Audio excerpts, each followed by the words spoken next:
Halo semuanya, kita kembali lagi ya. Ini merupakan video yang keempat. Langsung aja yang nomor 16. Sebuah reaksi berlangsung dalam sebuah kalorimeter. Dalam reaksi tersebut dapat merubah suhu 2 kg air yang suhu awalnya 30 derajat Celcius menjadi 100 derajat Celcius. Jika kalor jenis air adalah 4200 Joule per kilogram derajat Celcius, berapakah kalor yang dibutuhkan? Nah, kalau yang model kayak gini berarti kita pakai rumus yang Q sama dengan MC delta T. Oke, untuk M di sini itu adalah massa dari air, yaitu 2 kg, tetap kilogram aja, tidak usah diubah menjadi gram. Sedangkan nilai C air alias yang ini, kalor jenis air 4200. Selanjutnya untuk delta T berarti kita pakai T2 min T1. T2 yaitu 100, T1 nya 30, berarti delta T nya 70. Oke, untuk massa 2 dikali C air 4200, delta T 70. Kita dapatnya 588.000 satuannya. Nah, satuannya kadang bingung ya antara joule atau kilojoule. Nah, untuk satuan kita pakai aja yang ada di sini. Jika ini joule, ya udah ini berarti joule aja. Atau kalau mau dibuat kilojoule juga boleh, berarti 588 kilojoule. Yang nomor 17. Mengapa pemasangan kaca jendela selalu diberi celah atau jarak dengan bingkainya? Ini berarti tentang pemuaian ya. Oke, kaca jendela, saya jelaskan aja dulu baru saya tulis. Kaca jendela pada suhu tertentu alias pada suhu yang lebih tinggi akan mengalami pemuaian. Pemuaian ini bisa berupa pemuaian panjang ataupun pemuaian luas, sehingga kaca jendela membutuhkan ruang yang lebih besar agar ketika dia memuai masih ada nih celah buat dia. Tetapi kalau tidak ada celah, ya lama-kelamaan kaca jendela tersebut akan pecah, sehingga berarti butuh space gitu kan ya. Oke, saya tuliskan dulu kaca jendela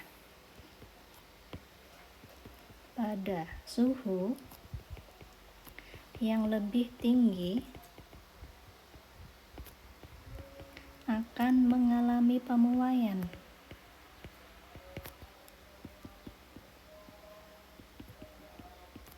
Sehingga membutuhkan space atau ruang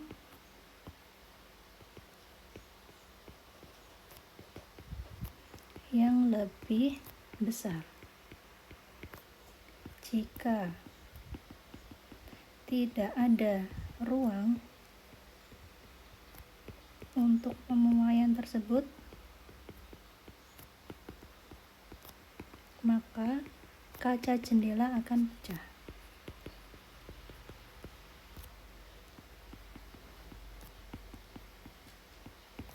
Oke.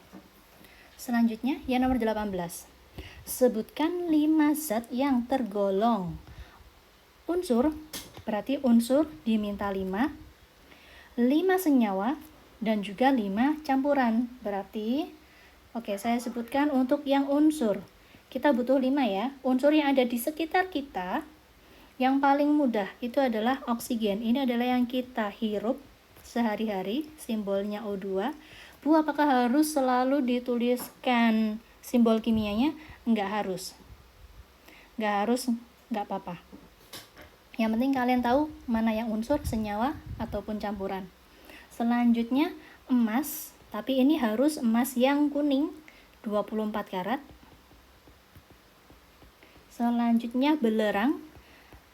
Kawah belerang yang ada di Ijen yang warnanya kuning-kuning itu unsur belerang. Selanjutnya ada kawah tembaga. Ini berapa? 1, 2, 3, 4.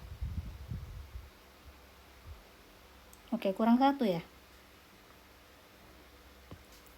Terus ada gas nitrogen yang biasanya membuat makanan yang kekinian itu yang biasanya ada asap-asapnya itu pakai gas nitrogen.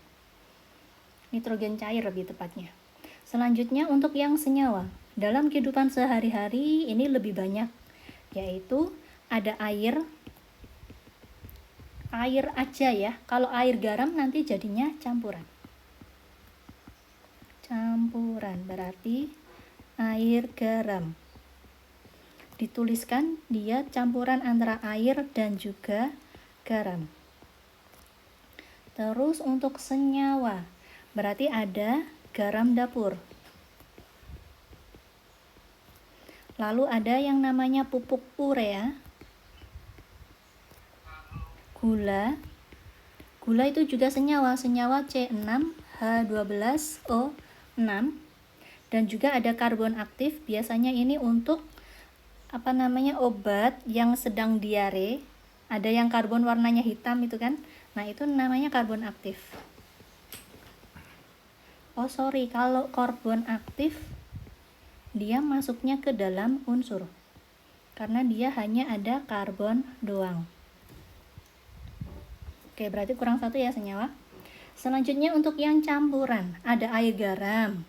Terus yang paling mudah ada udara, karena udara itu percampuran antara CO2, terus O2, lalu N2 dan lain sebagainya. Terus ada emas putih. Kalau emas kan warna aslinya kuning ya. Kalau ada emas putih berarti itu adalah campuran antara emas dengan yang lainnya. Terus ada yang namanya kuningan, ini semacam logam.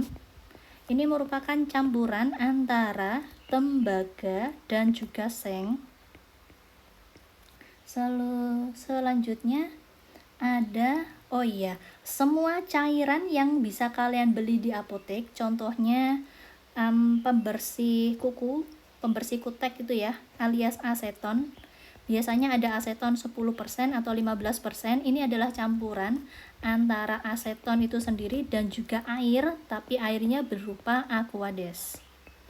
Termasuk juga semua jenis alkohol yang ada persen-persen itu berarti juga campuran. Saya tuliskan alkohol 70%. Ini berarti alkohol itu sendiri dicampur dengan Aquades. Ini berapa? 1, 2, 3, 4. Oke, udah lebih. Berarti yang senyawa kurang 1. Contoh lain untuk senyawa, kapur barus. Kapur barus nama kimianya adalah naftalena. Kalian bisa cari nanti rumusnya kayak gimana. Itu merupakan senyawa ya, bukan campuran.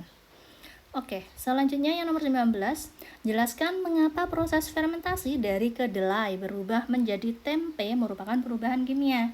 Nah, kata kuncinya kan perubahan kimia, yang artinya jika ada zat awal, yaitu di sini kita memiliki kedelai berubah menjadi tempe. Di situ mengakibatkan adanya perubahan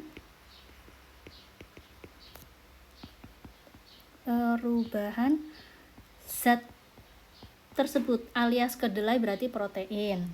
Perubahan zat dalam kurung protein menjadi zat yang baru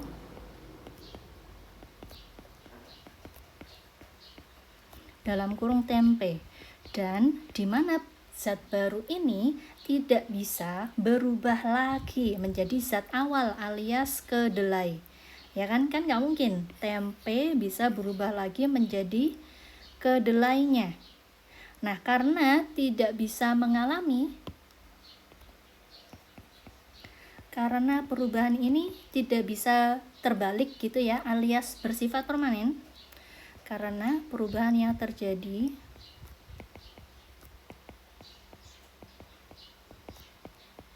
bersifat permanen atau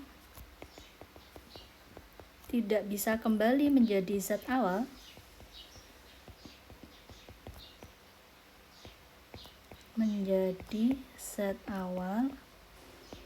maka perubahan ini disebut sebagai perubahan kimia.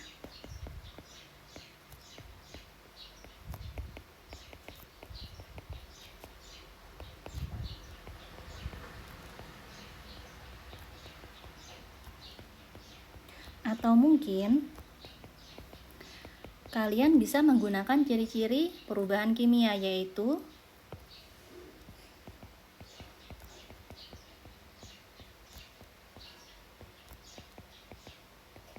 jika ada perubahan warna, terus ada bau, perubahan rasa, terus perubahan warna, bau, rasa, terbentuk adanya gas atau mungkin endapan. Ini ciri-ciri dari perubahan kimia. Jika ada ini, maka bisa kalian sebutkan, oh ini adalah perubahan kimia. Alasannya karena terbentuk ini. Oke ya.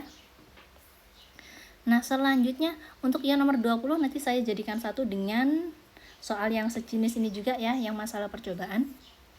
Oke, sampai di sini dulu untuk video keempat. Kita ketemu lagi di video selanjutnya. Terima kasih.